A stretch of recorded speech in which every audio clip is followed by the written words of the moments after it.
یہ سالہ ایک مچھر یہ کر دیتا ہے، سالہ ایک مچھر وہ کر دیتا ہے،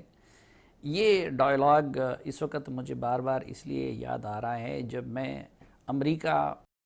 انڈیا اور پاکستان میں ہونے والے واقعات کو دیکھتا ہوں، یا ایون فرانس میں، کہ ایک لیڈر وہ اگر غلط رستے پہ چل نکلے تو اس کے نتیجے میں بڑے بڑے ملکوں میں اور بڑی بڑی مہذب اقوام میں صورتحال کتنی تبدیل ہو جاتی ہے۔ آپ دیکھ لیجئے کہ انڈیا جو کہ ٹالرنس کا، جمہوریت کا اور سیکولرزم کا چیمپئن سمجھا جاتا تھا، لیکن ایک مودی نے وہاں پہ نفرت کے جو انجیکشن لگا دیے اپنی سوسائٹی کو، اور جس طریقے سے انہوں نے اپنی سوسائٹی کو پولرائز کر دیا، تو اس کی وجہ سے آج وہ انڈیا وہ برداشت کی بجائے عدم برداشت کی، اور سیکولرزم کی بجائے وہ مذہبی جنونیت کا شکار ملک بن گیا ہے۔ آپ اسی طرح دیکھ لیجئے کہ امریکہ جیسا ملک جو ایک سپر پاور ہے، جو پوری دنیا میں جمہوریت کی علامت سمجھا جاتا تھا، جو باقی اقوام پہ دباؤ بھی ڈالتا تھا اور ان کو قائل کرتا تھا پارلیمنٹ کی بالادستی کے لیے اور جمہوریت کے لیے اور آزادی اظہار کے لیے، تو ایک ٹرمپ کی 5 سالہ حکومت نے اس امریکی سوسائٹی کو یہاں تک پہنچا دیا کہ وہ امریکی کیپٹل ہل پہ، جو کہ ان کا پارلیمنٹ ہے، جہاں پہ کانگریس ہے، جہاں پہ سینٹ ہے، وہاں پہ ٹرمپ کے حامی حملہ آور ہو گئے۔ اور آج اگر اقتدار کی تبدیلی ہوگی تو اس میں پہلی مرتبہ جانے والے صدر صاحب وہ شریک نہیں ہوں گے۔ یعنی وہ مناظر جو ہم نے دیکھے اس روز کیپٹل ہل پہ حملے کے، کوئی تصور بھی نہیں کر سکتا تھا کہ یہ امریکہ جیسا ملک ہے جو کہ جمہوریت کا چیمپئن ہے۔ یہ سب کچھ کیا ٹرمپ نے ان 5 سالوں میں، کہ انہوں نے اپنی سوسائٹی کو جس طریقے سے پولرائز کیا، انہوں نے جس طرح پاپولر نعرے لگائے۔ اس لیے پاکستان کے کنٹیکسٹ میں ہمیں یہ تجزیہ کرنا ہمارے لیے ضروری ہے کہ کہیں ہمارے ہاں کے اس وقت کے حکمران اور ٹرمپ میں کوئی مماثلت ہے یا نہیں۔ بعض حوالوں سے ٹرمپ اور عمران خان بالکل متضاد شخصیت کے حامل ہیں، اور سب سے بڑا اور بنیادی فرق تو یہ ہے کہ ٹرمپ غیر مسلم جبکہ عمران خان صاحب مسلمان ہیں۔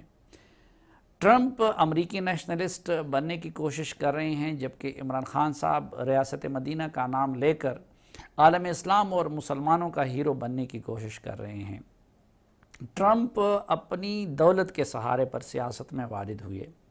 اور اپنی دولت ہی کے زور پر اقتدار تک پہنچے، جبکہ عمران خان صاحب کرکٹ کی بنیاد پر سیاست میں داخل ہوئے اور اپنا پیسہ جمع کرنے یا خرچ کرنے کی بجائے جہانگیر ترین وغیرہ کے پیسے سے سیاست میں آگے بڑھتے رہے۔ اسی طرح ڈونلڈ ٹرمپ سٹیٹس کو کی طاقتوں کو چیلنج کر کے امریکی اسٹیبلشمنٹ کے کانوں کے بغیر، ہاں البتہ یہودی لابی کا ان کو سپورٹ حاصل رہا، وہ اقتدار میں آئے، جبکہ عمران خان صاحب سٹیٹس کو کی سب سے بڑی جو علمبردار طاقت ہے پاکستان کے اندر، یعنی اسٹیبلشمنٹ، وہ ان کے سہارے سے اور ان کے کانوں پہ بیٹھ کے اقتدار میں آئے، اور ان طاقتوں نے ہی، یعنی پاکستانی اسٹیبلشمنٹ نے ہی ان کی حکومت کا رستہ ہموار کیا۔ ویسے ذاتی حوالوں سے بات کرنا میرا شیوا کبھی نہیں رہا ہے، اور نہ آج اس کا ذکر کروں گا، البتہ سیاسی مماثلتوں کا تذکرہ ضروری ہے دونوں کا۔ مثلا ٹرمپ نے بھی سٹیٹس کو توڑ کر نیا امریکہ بنانا چاہا، اور عمران خان صاحب کا نعرہ بھی نیا پاکستان بنانے کا ہے، لیکن مسئلہ یہ تھا کہ سٹیٹس کو توڑنے کے بعد یا پہلے سے بنے ہوئے اسٹرکچر کو متاثر کرنے کے بعد ٹرمپ نئی اور مضبوط بنیادوں پہ امریکی سیاست اور معاشرت کو استوار نہیں کر سکے۔ اسی طرح عمران خان صاحب نے بھی وہ پہلے سے موجود سٹرکچر کو تو ہلا دیا ہے، لیکن نئے اور مناسب سٹرکچر کے لیے ان کے پاس کوئی خاکہ نہیں ہے۔ اسی طرح اگر آپ دیکھیں تو ٹرمپ بھی حد درجہ انا پرست ہیں، جبکہ عمران خان صاحب بھی حد درجہ انا پرست ہیں۔ وہ ایک کامیاب کاروباری تھے اور پھر اس کی وجہ سے جب حکمران بنے تو ٹرمپ بھی نرگسیت کے شکار بنے، اور عمران خان صاحب بھی سیلیبریٹی بننے کے بعد جب سے وزیر اعظم بنے ہیں تو وہ بری طرح اس نرگسیت کی مرض میں مبتلا ہو گئے ہیں۔ ٹرمپ بھی یہ سمجھتے رہے کہ وہ سب کچھ جانتا ہے، اور عمران خان صاحب بھی یہ سمجھتے ہیں اور سوچتے ہیں کہ پاکستان میں اگر سب کچھ جانتا ہے تو وہ صرف ہی عمران خان ہے۔ ٹرمپ بھی آج ایک انتہا پر نظر آتے ہیں اور کل دوسرے انتہا پر نظر آتے ہیں۔ اس کی کئی مثالیں پیش کی جا سکتی ہے، نارتھ کوریا کے دیکھ لیجئے، افغان طالبان کے ساتھ ڈیلنگ کو دیکھ لیجئے کہ آج وہ ایک انتہا پہ ہوتے تھے اور کل دوسرے انتہا پہ ہوتے تھے، جبکہ عمران خان صاحب بھی کئی معاملوں میں آج ایک انتہا پہ نظر آتے ہیں اور کل دوسری انتہا پہ نظر آتے ہیں۔ اس کی درجنوں مثالیں دی جا سکتی ہیں۔ اسی طرح ٹرمپ بھی یو ٹرن لینے کے لیے مشہور بھی ہیں اور یو ٹرن لینے کے ماہر بھی ہیں، جبکہ عمران خان صاحب بھی یو ٹرن لینے کے لیے مشہور ہیں، یو ٹرن لینے کے ماہر بھی ہیں، اور عمران خان صاحب اس کو ایک بڑے لیڈر کی نشانی بھی سمجھتے ہیں کہ بڑے لیڈر یو ٹرن لیا کرتے ہیں۔ اسی طرح ٹرمپ بھی سیاسی مخالفین کے بارے میں نہایت غلیظ زبان استعمال کرتے ہیں، جبکہ عمران خان صاحب بھی اپنے مخالفین کے بارے میں نہایت نامناسب زبان کے استعمال کے ماہر ہیں، اور اپنی ٹیم کو بھی روزانہ ترغیب دیتے ہیں کہ وہ بھی سخت اور نامناسب زبان ان کے خلاف استعمال کریں۔ ٹرمپ بھی اپنی خوبیوں کی بجائے مخالفین کی خامیوں کے سہارے پہ زندہ رہنا چاہتے تھے سیاست میں، جبکہ عمران خان صاحب نے بھی شروع دن سے یہی اصول اپنایا ہوا ہے۔ اسی طرح ٹرمپ صاحب نے بھی ماضی کے امریکی صدور کی تمام روایات توڑ دیں اور اپنے طریقے سے منفرد نظر آنے کے چکر میں وہ اپنے طریقے سے صدارت کرتے رہے، جبکہ عمران خان صاحب نے بھی یہ روایتیں توڑ دی ہیں۔ مثلا ماضی میں امریکہ کے صدر خود موبائل فون استعمال نہیں کرتے تھے، لیکن ٹرمپ نے خود موبائل فون استعمال کرنا شروع کیا اور پھر ٹویٹ بھی خود کرتے رہیں۔ یہی معاملہ عمران خان کا بھی ہے کہ عمران خان خود اس دوران موبائل بھی استعمال کر رہے ہیں، واٹس ایپ بھی استعمال کر رہے ہیں، اور اس پہ رابطے بھی کرتے رہتے ہیں، اور حتیٰ کہ غیر ملکی صدور اور وزراء اعظم کے ساتھ بھی جب بات کرتے ہیں تو جو پروٹوکول ہوتا ہے کہ سپیکر آن ہو، آپ کے ساتھ سٹاف اور فارن آفس کے لوگ بیٹھے ہوں، تو عمران خان صاحب بھی اسی طرح وہ ان چکروں میں نہیں پڑتے۔ تو اسی طرح اگر دیکھا جائے تو ٹرمپ بھی ٹویٹر کا بے تحاشا استعمال کرتے ہیں اور عمران خان صاحب بھی اس کے ذریعے حکومت چلاتے ہیں۔ ٹرمپ بھی اپنی غلطی ماننے کی بجائے آئے روز وزیر اور مشیر تبدیل کرتے ہیں، اور عمران خان صاحب بھی اپنی غلطی ماننے کی بجائے آئے روز وزیروں کو تبدیل کرتے رہتے ہیں۔ آپ نے دیکھا ہوگا کہ کتنے انٹیریئر منسٹر بدلے، کتنے باقی منسٹر بدلے، لیکن خود اپنے آپ کو تبدیل نہیں کرتے۔ ٹرمپ صاحب بھی یہی کرتے تھے، کبھی نیشنل سیکیورٹی ایڈوائزر بدل رہے ہیں، کبھی اپنے چیف آف سٹاف بدل رہے ہیں، کبھی کیا کر رہے ہیں، کبھی کیا کر رہے ہیں۔ اسی طرح ایک اور قدر مشترک ٹرمپ اور عمران خان میں یہ ہے کہ ٹرمپ نے امریکی روایات جو تھی وہ ان کی سیاست کی تھی یا ان کی حکومت کی تھی، ان کو ہلا کے رکھ دیا، جبکہ عمران خان صاحب نے پاکستان کے مشرقی روایات کو توڑ دیا، اور جو ہمارے معاشرتی بیریئرز تھے ان کو توڑ دیا خود بھی، اور اپنی ٹیم کے ذریعے بھی اس کو توڑوا دیا۔ اسی طرح ٹرمپ نے امریکہ کی سیاست کو انتہائی پولرائز کیا، اور اس کے نتیجے میں اپنی سوسائٹی کے اندر نفرتوں اور تعصبات کے بیج کو بو دیا، جبکہ عمران خان صاحب بھی اس حوالے سے اپنی مثال آپ ہیں۔ عمران خان صاحب نے بھی حد درجہ پاکستان کی سیاست کو اور صحافت کو پولرائز کر دیا ہے۔ امریکہ میں چونکہ ادارے مضبوط ہیں، اس لیے ٹرمپ عملی طور پر اپنے مخالفین کو نقصان نہیں پہنچا سکے، لیکن پاکستان میں تو عمران خان صاحب نے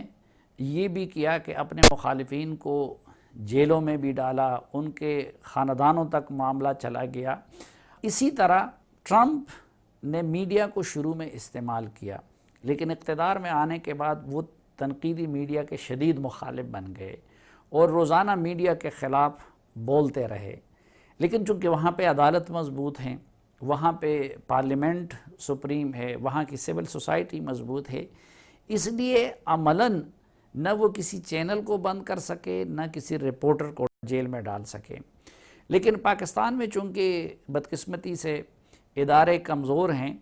اس لیے عمران خان صاحب نے بھی میڈیا کو استعمال کرنے کے بعد، وزارت عظمیٰ تک پہنچنے کے بعد، پاکستانی میڈیا کے وہ بھی شدید مخالف بن گئے اور پاکستانی میڈیا کا بری طرح انہوں نے گلا گھونٹا۔ پاکستان کے اندر ان کی حکومت میں میڈیا کے ساتھ جو کچھ ہوا اور جو سینسرشپ ہم نے دیکھا تو وہ کبھی ہمیں مارشل لاؤ میں بھی نظر نہیں آیا تھا۔ مثلا میڈیا کے لیے آزادی وہ آکسیجن کی اور سانس کی حیثیت رکھتا ہے، جبکہ فائنانسز اس کے لیے غذا کی حیثیت رکھتے ہیں۔ عمران خان صاحب کی حکومت میں ان دونوں چیزوں کو بند کروا دیا گیا اور میڈیا کو اس سے محروم کر دیا گیا۔ اسی طرح خود جان بوجھ کو عمران خان صاحب یا ان کے سرپرست اداروں نے ان کی حکومت میں میڈیا کو تقسیم بھی کیا، اس کو ڈسکریڈٹ بھی کیا، میڈیا اونرز کو جیلوں میں بھی ڈالا گیا، ان پہ غلط کیسز بھی بنائے گئے، رپورٹرز کو اٹھایا بھی گیا۔ تو یہ ایک اور جو ان کا قدر مشترک تھا، لیکن امریکی ماحول اور سوسائٹی کی وجہ سے ٹرمپ ایسا نہیں کر سکے۔ لیکن آپ دیکھ لیجئے کہ ٹرمپ نے یہ جو اپنی سوسائٹی کو پولرائز کیا، اس کا آج امریکہ کو کتنا نقصان پہنچا کہ آج وہ امریکہ دنیا کی نظروں میں اس کی جمہوریت مذاق بن گئی ہے۔ وہ کیپٹل ہل اور وہ پارلیمنٹ جس کی پوری دنیا میں مثالیں دی جاتی تھی، اس پارلیمنٹ پہ لوگ حملہ آور ہو گئے۔ آج پہلی مرتبہ ہمیں یہ دیکھنے کو مل رہا ہے کہ امریکی صدر اگر حلف اٹھائیں گے جو بائیڈن، تو وہ سیکیورٹی کے حصار میں اٹھائیں گے، اور یہ پہلی مرتبہ ہوگا کہ جانے والے صدر ان کے ساتھ نہیں ہوں گے۔ حالانکہ ہم نے دیکھا کہ اس طرح کے ہر موقع پہ امریکہ کے سابق صدور، ان کا ایک پارٹی سے تعلق ہو یا دوسری پارٹی سے تعلق ہو، تو وہ اکٹھے ہو جاتے ہیں۔ تو ٹرمپ کی اس پولرائزیشن والے رویے نے اور پولرائزیشن پیدا کرنے والے رویے نے یا ان کے اس پاپولر سیاست نے اور ان کی نفرت اور تعصب پر مبنی سیاست نے امریکہ جیسی سیولائز سوسائٹی میں لوگوں کو اس قدر بیراہ کر دیا کہ وہ اپنے پارلیمنٹ پہ چڑھ دوڑے۔ وہاں پہ نفرتوں کی بنیاد رکھی گئی، وہاں پہ تعصبات کی بنیاد رکھی گئی۔ اب آپ اندازہ لگا سکتے ہیں کہ پاکستان جیسا ملک جس کے فالٹ لائنز پہلے سے بہت گہرے ہیں، جہاں پہلے سے لسانی بنیادوں پہ، جہاں پہلے سے فرقہ وارانہ بنیادوں پہ تعصبات زوروں پہ ہیں، وہاں پہ اگر 5 سال ایسی شخصیت کی حکومت رہے کہ جو سیاست کرنا چاہ رہا ہو دوسروں کی خامیوں کی بنیاد پر، اپنی خوبیوں کی بنیاد پہ نہیں، کہ جن کی پالیسی ہو کہ سوسائٹی کو اور سیاست کو پولرائز کر دیا جائے، جو اداروں کو اور سیاستدانوں کو لڑانا چاہتا ہو، تو آپ اندازہ لگا لیجئے کہ پاکستان جیسے ملک میں اس کے کتنے مضر اور تباہ کن اثرات سامنے آئیں گے۔ ٹرمپ نے تو ایک کام پھر بھی کر لیا تھا کہ اپنی اکانومی کو بہتر بنایا تھا، اور ویسے بھی پہلے سے امریکہ ایک سپر پاور تھا۔ پاکستان کی اکانومی تو پہلے سے کمزور تھی، لیکن عمران خان صاحب وہ ایک کام بھی نہیں کر سکے اور انہوں نے پاکستانی معیشت کا ستیہ ناش کر دیا، اور جو غربت ہے، جو بے روزگاری ہے، اس کے نتیجے میں پاکستانی سوسائٹی کا ویسے بھی انارکی کی طرف جانے کا خطرہ ہے۔ تو آپ اندازہ لگا سکتے ہیں کہ اس جیسے ملک میں اس ٹرمپیانہ سیاست کے کیا مضر نتائج مستقبل قریب میں یا مستقبل بعید میں نکل سکتے ہیں۔ امریکہ کی تو خوش قسمتی یہ ہے کہ وہاں پہ ان کے جانے کے بعد جو بائیڈن جیسا ایک سنجیدہ اور تجربہ کار سیاستدان آ گیا، اور اب وہ خود کہہ رہے ہیں کہ جو نقصان ٹرمپ نے پہنچایا ہے اس کو ریکور کرنے میں ہمیں دہائیاں لگے گی۔ لیکن پاکستان میں تو یہ بھی پتہ نہیں چلتا کہ عمران خان صاحب کے جانے کے بعد پاکستان میں کس طرح کا حکمران آئے گا۔ تو یہ ہمارے اس ملک کے اصل وارثوں کو یہ سوچنا چاہیے کہ اگر امریکہ جیسے ملک میں ایک اسی طرح تعصب اور نفرت سے بھرے ہوئے شخصیت کے حکمران بننے سے اتنے برے نتائج نکل سکتے ہیں، تو پھر پاکستان جیسے غریب، پاکستان جیسے پہلے سے انتشار کے شکار، پاکستان جیسے کئی فالٹ لائنز کے حامل ملک پہ اس پولرائزیشن پہ مبنی حکمرانی کے اور اس تعصب پہ مبنی حکمرانی کے کیا مضر اثرات مرتب ہوں گے۔ کیونکہ لیڈر یا حکمران وہ حقیقی ہو یا کٹھ پتلی ہو، لیکن وہ جو روایات قائم کر دیتا ہے اس کے سوسائٹی پہ ضرور اثرات پڑتے ہیں اور بہت گہرے اثرات پڑتے ہیں۔